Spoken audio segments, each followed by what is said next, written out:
you never do things the right way. Oh, really? You were at home all day and you couldn't do that? Oh, I told you once. Why do I have to keep repeating myself?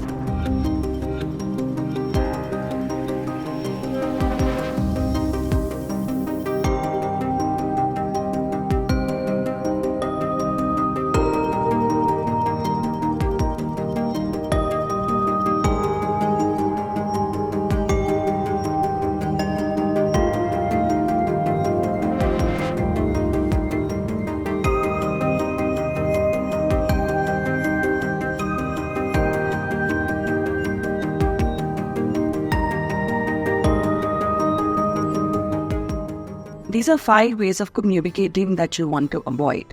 The first one being criticism. You want to avoid being very critical of the other person. Example, you never do things the right way, or you're too lazy. The second is being contemptuous, which is insulting them. Oh, really? You were at home all day and you couldn't do that? What do you do at work? So things that can be really, really hurtful. The third is being overly defensive. Say your partner or friend asks you a question like, are we meeting on Friday? Instead of replying, you might get very defensive and say, oh, I told you once, why do I have to keep repeating myself? You always expect me to repeat myself. You don't remember anything. So defensiveness can sound like that.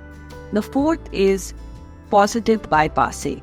If somebody is sharing the emotion with you, the last thing you want to do is tell them that they shouldn't be feeling that way, or to be grateful for what they have, and these are not real problems.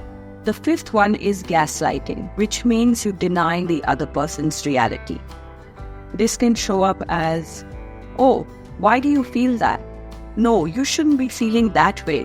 Why are you upset over this topic? There are bigger things to be upset about. No, that's not the right emotion. That didn't happen. The way you perceive it is wrong. So this is how gaslighting can look. There are obviously ways of communicating that can bring you and the other person closer. And if you find yourself engaging in these ways of communicating, which we all do at some point or the other, it's important that we learn healthier ways of speaking.